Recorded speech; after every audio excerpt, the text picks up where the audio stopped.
Quiero dar paso a nuestro último ponente, el único hombre de esta mesa redonda fue un accidente que no planificamos que fuéramos en mayoría mujeres, sino que simplemente identificando sectores de interés, unimos pues a la parte privada de la academia, pensar en el sector transporte y turismo también, como lo vamos a mirar cuando Jorge nos exponga.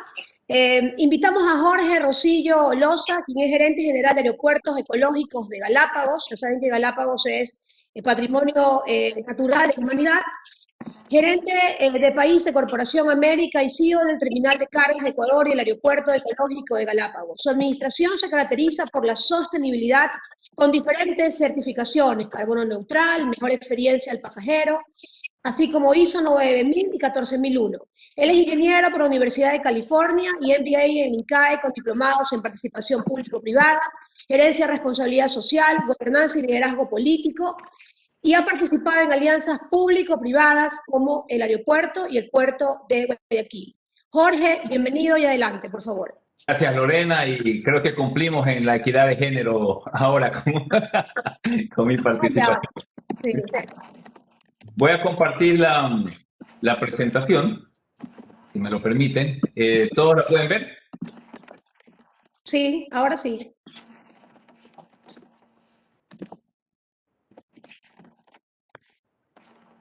Perfecto.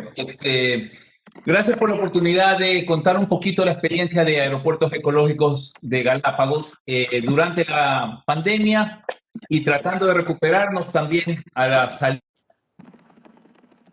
¿no? Solamente para quienes no nos conocen, el Aeropuerto Ecológico de Galápagos está situado en la isla de Baltra, en el archipiélago de Galápagos, que queda a 1.100 millas náuticas del continente. Y es el tercer país, el tercer aeropuerto en cuanto al volumen de pasajeros.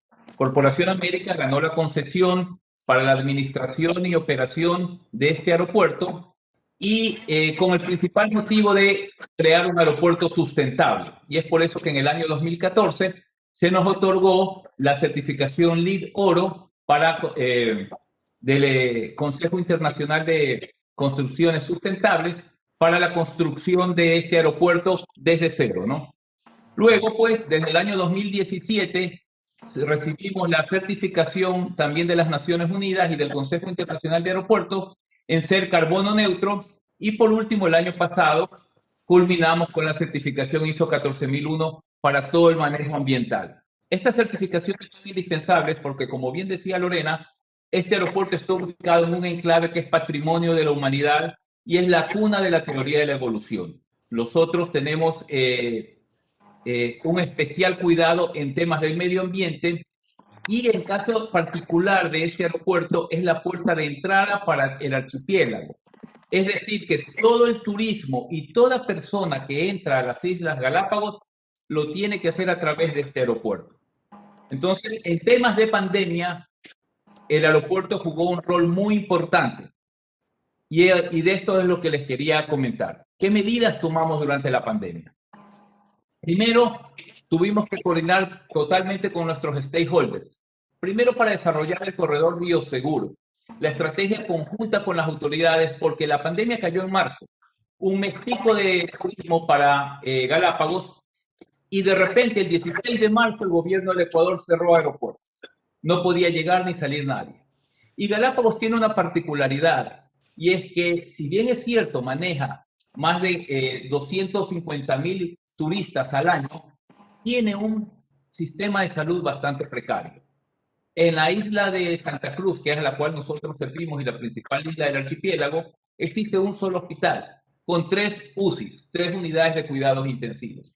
Por lo tanto, en esta pandemia en que la gente acude a los hospitales para recibir oxígeno, no teníamos la suficiente capacidad en Galápagos para poder administrar oxígeno y también para poder atender a cualquier enfermo que está.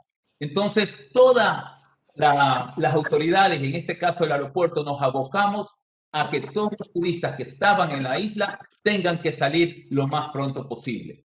Y en este sentido, pues, nosotros que habíamos culminado también nuestra memoria de sostenibilidad, decidimos pensar las cosas en base a los ODS. ¿Qué es lo que tenemos que hacer?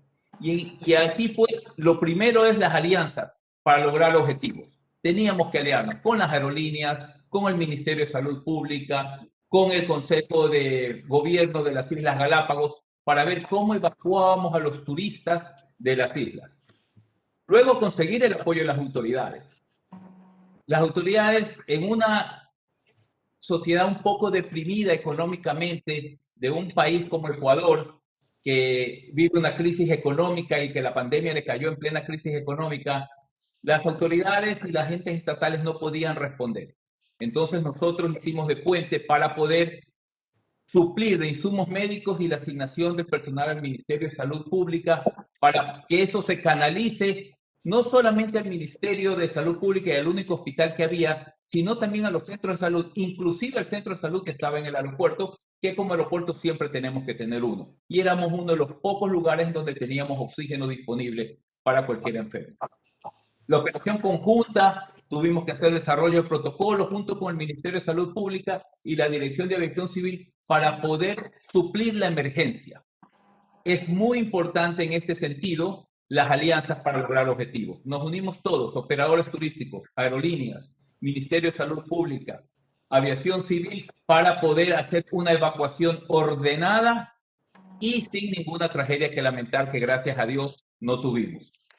El aeropuerto se cerró a todo turismo que llegaba, a todos pasajeros que llegaban durante el mes de marzo y abril, y en mayo se cerró completamente. Una vez que el último turista salió, el aeropuerto quedó cerrado.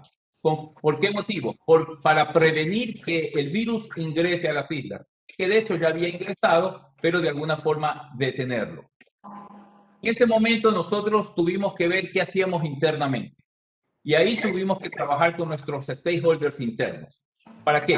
Para garantizar la salud y bienestar de nuestro personal, el trabajo decente y el crecimiento económico, que en este rato era nulo, pero sobre todo para poder estar acorde a las necesidades del pasajero que salía y de los empleados.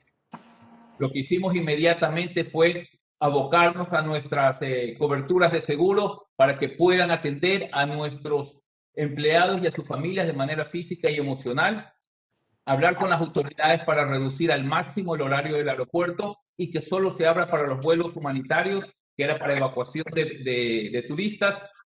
Reestructuramos completamente nuestros procesos y operaciones para poder hacer una redacción de la jornada laboral. Ustedes comprenderán que el aeropuerto vive de la tasa de pasajeros. Si no hay pasajeros, y más que todo estábamos evacuando a todo el mundo para que salga y después se cerró el aeropuerto, los ingresos se volvieron cero. Y solo comenzamos a vivir de ahorros, nada más. Tuvimos que reestructurar el personal, reducir al máximo la nómina y mantener la polifuncionalidad de todos nuestros empleados para poder asegurarles un trabajo. Obviamente, suspendimos todos los planes de mantenimientos y de inversiones y comenzamos a liderar el tema en la comunidad aeroportuaria, coordinar vuelos entre aerolíneas, continentes y también con el municipio de Santa Cruz para poder de alguna forma garantizar un puente para aquellos enfermos que no podían ser tratados en la isla. Y lo que es muy importante porque nadie entendía cómo funcionaba el virus hace un año exactamente, campañas de información y prevención constantemente. Suplir de alguna forma a la sociedad de mascarillas, guantes y de alcohol, que son muy escasos en un archipiélago que queda tan distante. Luego nos tocó qué medidas tomamos con nuestros stakeholders internos para poder nosotros de alguna forma garantizar el desarrollo económico. Tenemos muchos proveedores internos dentro del archipiélago, a los cuales teníamos que cumplir de alguna forma. Teníamos que programar pagos. Fuimos a reestructurar a la banca todas nuestras deudas porque nosotros, obviamente, construimos un aeropuerto años atrás y para eso tuvimos que hacer emisión de obligaciones en la bolsa de valores del país. Toda esta situación tenía que, de alguna forma, arreglarse porque Corporación América, que es nuestro principal accionista, es una empresa que se dedica principalmente al manejo de 50 aeropuertos en el mundo. Tenemos aeropuertos en Brasil, Argentina, Uruguay, Perú, Italia y Armenia. Y en Ecuador. Y todos, absolutamente todos, vivíamos estas crisis. Es decir, todos los aeropuertos fueron cerrados, por lo tanto, no podíamos acudir a la casa matriz porque todos los aeropuertos, los 50 aeropuertos que tenemos en el mundo, estábamos en crisis. Y pues obviamente teníamos que ver con nuestros clientes, la atención a los concesionarios. Ellos estaban sufriendo igual que nosotros. Los puestos de comida, los lugares de venta de artesanías, de souvenirs, toda la comunidad aeroportuaria vivía una crisis igual a la nuestra. Y sobre todo, que todos estaban también cayendo de a poco enfermos y contagiados, en los cuales teníamos que aislarlos.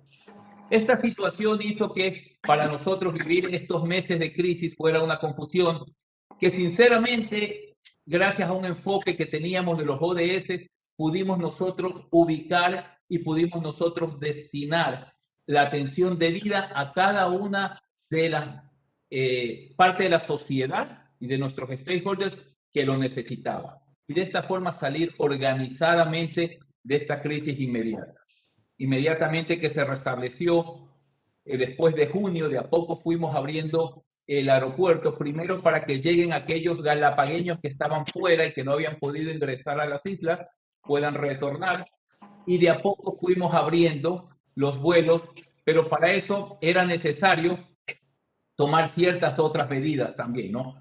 Y desarrollar también un corredor biológico que asegure de alguna forma que toda persona que entre a las islas no venga contaminada. En este sentido, pues trabajamos también con los operadores turísticos y trabajamos con las autoridades de salud para de alguna forma crear un protocolo exclusivo para Galápagos. La persona que iba a Galápagos tenía que cumplir medidas adicionales a las personas que ingresaban al país.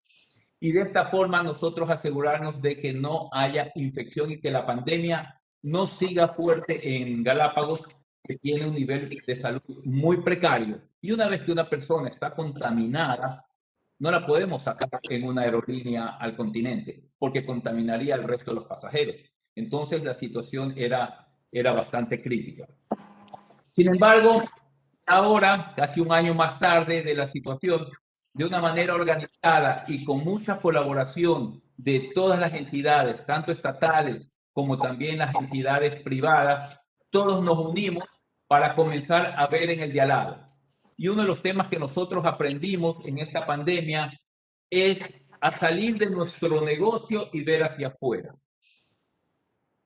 El mal del vecino, la enfermedad del vecino era mi posible enfermedad.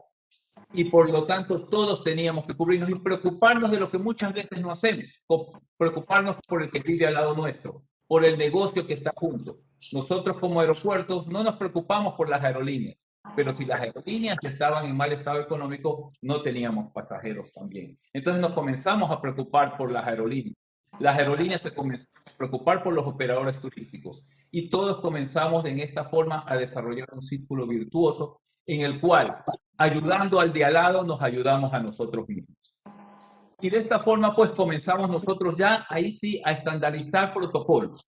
Y entramos en el Airport Health Accreditation, que es parte del Consejo Internacional de Aeropuertos, que a nivel mundial se propagó estándares internacionales para que los aeropuertos podamos cumplir con un mínimo de bioseguridad y que de esta forma garantice a nuestros usuarios principales, que son los pasajeros, un retorno a los vuelos saludable.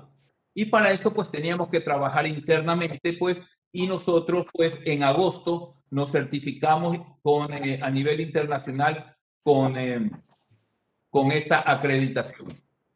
Luego pues desarrollamos, una vez que nosotros teníamos nuestros procesos de alguna forma estandarizados, dijimos vamos a ver al diálogo. ¿Y qué pasaba? Después de que Galápagos abre en mayo, junio, de poco al turismo, no sabíamos cuál era la situación de la salud de Galápagos. Y para que las autoridades de salud tomen alguna medida, necesitábamos una fotografía de cuál era el nivel de contaminación que teníamos con el virus en las islas. Y pues nos unimos, nuevamente lideramos nosotros un conglomerado de empresas, entre las cuales estaba el laboratorio SYNLAB, que es un laboratorio alemán que trabaja en el Ecuador, la TAM, la aerolínea, el Data Management que maneja centros comerciales también en el país, y el Ministerio de Salud Pública junto con el municipio de Santa Cruz y la comunidad civil de Santa Cruz, y organizamos un testeo gratuito a toda la población de Santa Cruz, 10.000 pruebas PCR y 10.000 pruebas de antígeno, de tal forma que en menos de un mes, ya en el mes de septiembre y octubre, pudimos entregar a las autoridades una fotografía de cómo estaba la población, y según eso hacer una planificación de un eventual plan de vacunación, que en ese tiempo se esperaba que llegue en diciembre, pero que se fue postergando como en todo el mundo se postergó por temas de abastecimiento. Pero nos enfrentamos a un tema adicional, y de la misma forma a este foro, nosotros en Galápagos también tenemos, en el Aeropuerto Ecológico de Galápagos, el 50% de nuestra población es femenina. Y nos enfrentamos a un tema que ya habíamos venido trabajando. Nosotros nos habíamos dado cuenta ya un par de años atrás, y en todo este análisis de la memoria de sostenibilidad de los stakeholders, que muchas de las mujeres que trabajan con nosotros sufrían violencia femenina. Y llegamos a descubrir que Galápagos es uno de los principales lugares del Ecuador en donde hay incidencia de violencia femenina y que queda impune por un sistema de salud, un sistema de justicia muy recortado en cuanto a su conexión. Y en una época de encierro como la que vivíamos, en la que todos estábamos aislados, este sistema de violencia femenina aumentó muchísimo, sobre todo en nuestro personal y en Galápagos. Nosotros veníamos trabajando con el municipio de Santa Cruz en un proyecto de violencia de género y empoderamiento femenino que nació pues al ver a nuestro personal femenino que no cumplía con las expectativas de trabajo, y cuando nos fuimos a buscar la fuente nos dimos cuenta que era por problemas de violencia. Entonces llegaban al trabajo desorientadas, las mujeres llegaban al trabajo golpeadas muchas veces o simplemente no iban a trabajar. Y era por este tema.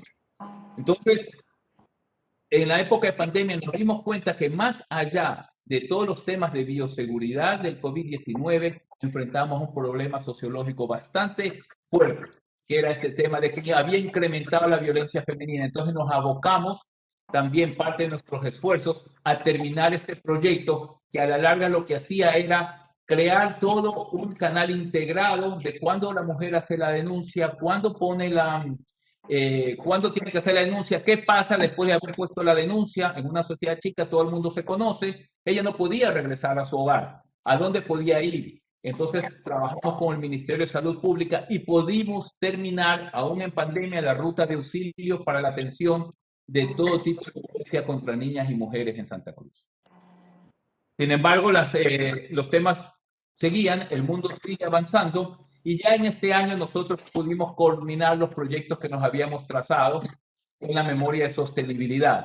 Y la primera cosa fue que terminamos el convenio de cooperación con la WWF para todos los desarrollar proyectos de gestión ambiental y conservación. Y nosotros continuamos con algo que durante la crisis también se exacerbó, y es el tráfico de especies. Yo creo que en la medida de que la gente no tenía trabajo y fuentes de ingreso, comenzaron a utilizar canales ilegales para conseguir sus ingresos. Y nos dimos cuenta que comenzó a haber contrabando de especies. Y en este sentido, ya nosotros, un par de años atrás, habíamos firmado la declaración del Palacio de Buckingham, junto con el aeropuerto de Kenia y el aeropuerto de Ámsterdam, para iniciar una ola de detención de todo lo que es este tráfico de especies.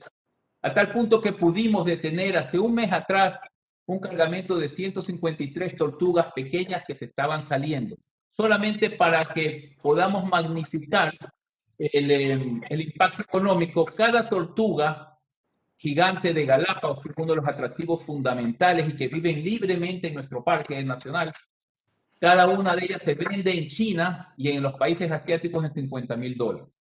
Entonces, al ver esta detención, pues había creado un micronegocio, y pues estamos trabajando en conjunto con el USAID, con el Consejo Internacional de Aeropuertos y con la WWF para poder detener este constante contrabando de especies, que es el cuarto negocio ilícito más grande en el mundo después de drogas, armas y personas. Y por último, pues teníamos que seguir nosotros cumpliendo nuestro objetivo, que es ser carbono neutro. Alcanzamos la carbono neutralidad nuevamente este año y la es certificado por la ISO 14001. Estos proyectos lo que nos han mostrado a nosotros es la oportunidad de seguir adelante. Hay una historia que contar y decidimos que esta historia sea contada a través de Pacto Global, ¿no? Nuestra participación en Pacto Global liderando el ODS 13, que venía hace 2 años, fue mayor en este año al alcanzar la vicepresidencia. Ecogal alcanzó la vicepresidencia, y en este caso, pues, como representante de Ecogal yo, y pues decidimos que debemos de implementar estos ODS, estas lecciones que aprendimos durante la pandemia, esta organización que nos dio el tener mapeado claro nuestros stakeholders y sobre todo a qué objetivos de desarrollo sostenible tenemos que enfocarnos como aeropuerto para servir mejor a la sociedad sin afectar la economía interna de las Galápagos, pues nos ha hecho a nosotros tratar de promover estos ODS a nivel del Ecuador. Otro tema que nos dimos cuenta y que creo que ha sido una transversal a través de todas estas presentaciones es la incorporación de tecnología en operación.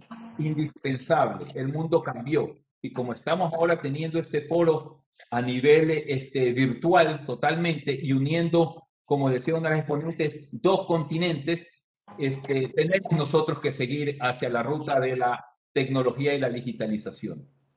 Y no tenemos que olvidarnos de trabajar en conjunto, empresa privada y autoridades y entes estatales. Muchas veces nosotros vivimos separados el uno del otro y muchas veces hasta nos enfrentamos. La pandemia lo que nos hizo es ver en el otro un aliado que nos puede ayudar y de esta forma buscar objetivos en común. Y pues de alguna forma seguir participando en eventos, seguir aprendiendo en eventos como estos de lo que han hecho las farmacéuticas, la industria lechera, la academia, todo lo que hemos visto ahora para nosotros es muy importante, porque nosotros siempre tenemos una lección que aprender de nuestro vecino. Y estos son los ODS en los cuales nosotros estamos queriendo desarrollarnos en este año y en que viene post pandemia. ¿Cuáles son las conclusiones? Lorena nos decía, ¿qué es lo que te quieres que la gente se lleve de tu presentación? Y para nosotros son dos temas, ¿no? Los trabajamos internamente con nuestros gerentes, con todo nuestro equipo gerencial, y dijimos, los ODS contribuyen a la definición del verdadero propósito de las empresas, que no es solo económico, sino social y ambiental. Tenemos que dejarnos de ver el ombligo para comenzar a ver hacia el frente y verlos alrededor. Y en tiempos de pandemia, el tener la definición clara de los objetivos de desarrollo sostenible, saber qué es lo que la sociedad espera de ti como negocio y a qué debes de enfocarte, te ayuda a que la contribución que quieres hacer se torne más eficaz para la sociedad y para la superación de la crisis. Gracias. Muchísimas gracias, Jorge, por la interesante presentación.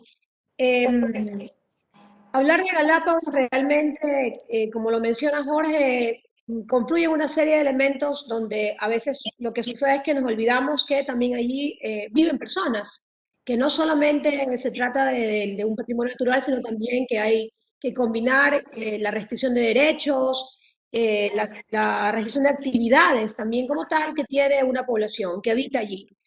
Y en ese sentido yo quiero preguntar, porque se marcó, y ha sido una tendencia a nivel mundial, no solamente pasada en Galápagos, que ha sido el aumento de la violencia justamente hacia las mujeres. Fuera del trabajo puntual que comentaste, habías hecho en tu equipo, ¿cómo crees que respondió la autoridad como tal en la generación de políticas que permitieran tener mayor impacto sobre este tema? Efectivamente, Galápagos tiene indicadores en este sentido preocupantes y en pandemia seguramente, como lo mencionaste tú, debieron haber sido más difíciles. Entonces, allí es esa relación virtuosa entre el sector público y privado consolidándose para enfrentar un problema que no podía esperar. ¿Cómo fue esa relación? Mira, gracias a Dios, nosotros habíamos venido trabajando, como te digo, en la memoria de sostenibilidad que nos ayudó a tener una herramienta interesante para aplicarla en temas de crisis. Y habíamos ya hecho un trabajo junto con el municipio de Santa Cruz. Y pues bueno, siempre es necesario, la equidad de género no solamente es declarativa, sino que es necesaria. Teníamos una vicealcaldesa que respondía excelentemente bien y entendía, tal vez, tal vez en carne propia, no lo sé, pero entendía perfectamente bien la necesidad de la mujer galapagueña en ese sentido. Entonces, el trabajo fue fluido, gracias a Dios. Fue un trabajo que fluyó. La fiscal que asignaron, y digo la fiscal, fue una fiscal a Galápagos que también es mujer y que ayudó a entender el tema. Y en ese sentido, pues también ayudó a que la policía pueda entender la necesidad de una mujer en ese momento, de que tiene que hacer una declaratoria contra la violencia femenina y qué hacer en momentos de pandemia. Es decir, no tienes a dónde ir, ni siquiera te puedes ir al continente. ¿Sí me explico? Tu único lugar es tener que regresar al lugar donde vive aquel que te agredió. Entonces, para nosotros presentó una situación en que junto con el COVID se volvió muy preocupante en la sociedad y pudimos desarrollarlo, ¿no? Pero es muy importante el trabajo previo, bueno, ahora vivimos en una crisis, pero el trabajo que se viene haciendo entre el sector público y privado. Hay una coyuntura particular. El Estado, por lo menos en Ecuador, no tiene dinero. Entonces, para seguir adelante, tiene que apoyarse en la empresa privada. Entonces, esta necesidad económica también hace que veas al privado no como alguien a quien controlar y un opositor, sino alguien con el que tienes que trabajar porque él tiene algo que te puede aportar para el desarrollo de temas públicos, ¿no? Sí. Otra pregunta también planteada, que también puede causar curiosidad a quienes nos escuchan. Sabemos que Galápagos tiene una dependencia del continente respecto de los productos. Es decir, no hay una producción local suficiente, a pesar de que la propia ley de Galápagos contempla esa meta que se reconoce como soberanía alimentaria, es decir, aquella que permita que la producción local autoabastezca el consumo local y además el que genera el turismo. Siendo que evidentemente había todo el riesgo de bioseguridad y la pandemia estaba en crecimiento, ¿cómo se abasteció Galápagos en esos días? ¿Hubo un impacto positivo en la producción local como una oportunidad frente a la crisis? Mira, sí hubo, se tomaron medidas adicionales de restricción de ingreso de alimentos. Galápagos en los meses de mayo y junio vivió con el trueque, no había fuentes de ingreso. Entonces, aquellas personas que tenían fincas en la parte de que el parque permite que sean explotadas agrícolamente, hacían trueques con peces, con pescado, con transporte, y de alguna forma así sobrevivió un par de meses las islas ante el cierre abrupto de todo turismo, ¿no? Y que es el 80% de la economía. Y últimamente sí se ha dado una mejora. Ya nosotros hemos visto que hay un mayor abastecimiento. Sin embargo, lo que sí se hizo fue que el aeropuerto se abrió para vuelos de carga, este, solamente de carga para traer insumos a la población, insumos médicos y también alimentos, porque llegó un momento en que el hambre comenzó a abundar en la isla, lastimosamente, ¿no? Pero además se vio un incremento de producción local. ¿Crees que fue una oportunidad para que se lo provocara? Definitivamente salieron nuevos productos, se incrementó un poco, la gente volvió al campo, porque la gente lo que hizo fue, es decir, no todo lo puedo comprar e importar, si nos viene otra pandemia o si esta pandemia sigue, tengo que ir al campo porque tengo que ver de dónde saco el alimento para vivir. Es decir, estamos aislados en Galápagos, entonces es un tema complicado.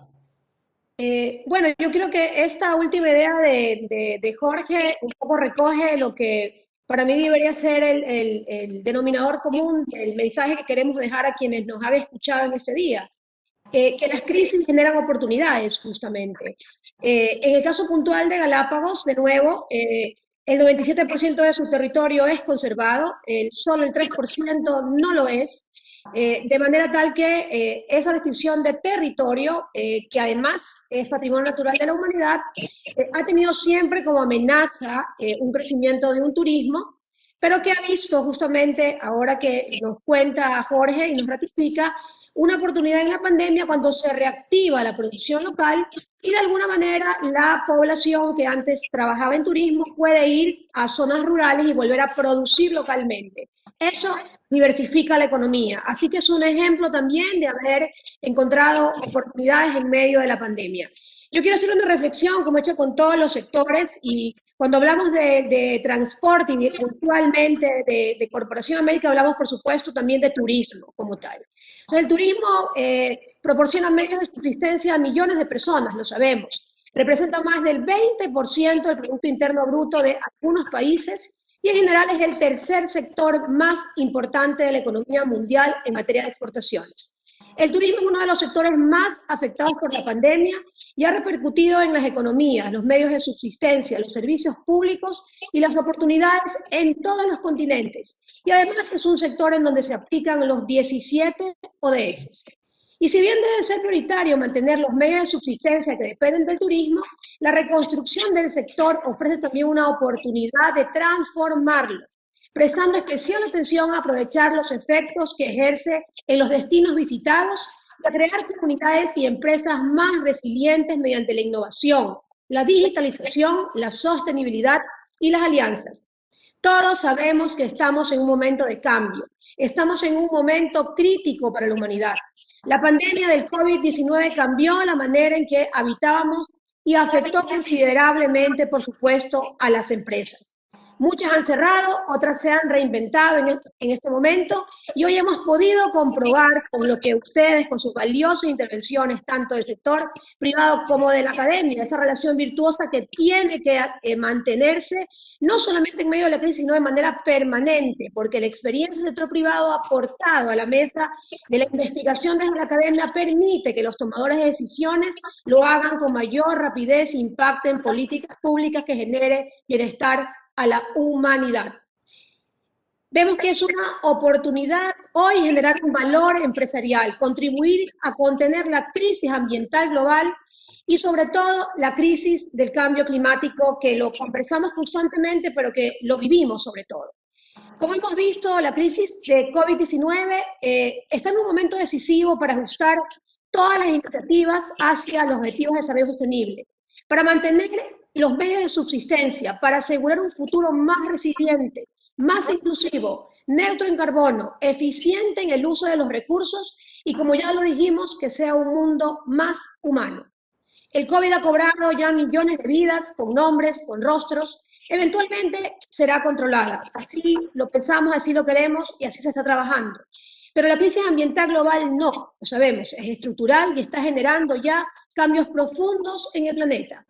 Así lo ha reconocido también Naciones Unidas. Quiero hacer también mención que en esta semana, durante la clausura del Foro de Financiamiento del Desarrollo, mencionó lo siguiente: que la peor recesión económica y de salud de nuestra vida ha puesto al descubierto y ha exacerbado las vulnerabilidades de nuestras economías y de nuestras sociedades, lo que ha llevado a algunos a describir el COVID como el virus de la desigualdad. Por su parte, el secretario general adjunto de la ONU instó al mundo para que los esfuerzos de recuperación aborden los desafíos de frente y se tomen medidas inmediatas para una respuesta global, oportuna y adecuada, que nos vuelva a encaminar hacia un mundo próspero, sostenible e igualitario con la implementación de la Agenda 2030. El llamado es para que todos, desde nuestro lugar, contribuyamos al desarrollo sostenible, y esto es una verdadera oportunidad.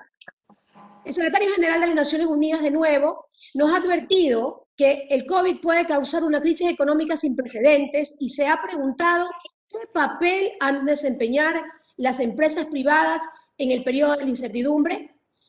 Y ha dicho que el sector privado puede reconstruir el mundo en mejores condiciones tras la pandemia, incluso puede lograr un futuro más sostenible. He allí la enorme responsabilidad del sector privado, que ratifico de nuevo debe ir de la mano de la academia. Lo hemos visto, han estado juntos y han podido sacarnos adelante de una crisis.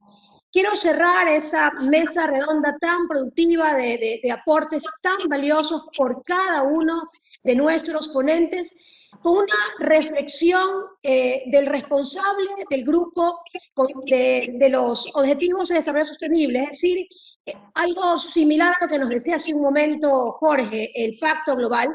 En este caso se encuentra con sede en Tailandia y él ha dicho lo siguiente, me permito tomar sus palabras en este sentido. Creo que el COVID-19 es un claro recordatorio de que necesitamos vivir de un mundo sostenible y responsable y que debemos ocuparnos de los distintos aspectos del bienestar y de la salud de forma conjunta en sociedad. Pese al terrible precio que supone esta pandemia, el impacto del cambio climático representa una mayor amenaza para la supervivencia de la humanidad. Creemos que la sostenibilidad consiste en garantizar la prosperidad de las personas de un país, de modo que nosotros como empresa también podamos prosperar. No se trata simplemente de tomar todo lo que podamos y luego cerrar. Todas las crisis traen consigo oportunidades y esta podría ayudar a las empresas a transformarse y volverse más fuertes. Los líderes y los directivos pueden demostrar que es posible mantener los puestos de trabajo y cuidar de los empleados y que es el momento perfecto para cambiar de cultura, abandonar nuestras zonas de confort y abrirnos a un cambio más positivo. Con esta reflexión quiero ratificar mi agradecimiento a los ponentes, a las organizadoras de esta mesa redonda, la Fundación General de la Universidad de Salamanca, Women Society Italia, a nuestros invitados que han estado conectados escuchándonos esta tarde y ya anoche, en el caso de Europa y la mañana de Ecuador, a agradecerles, a acompañarnos en una próxima oportunidad y a ratificar nuestro compromiso de construir un mundo más justo, más equitativo y más sostenible. Muy buenas noches y buenos días de Ecuador.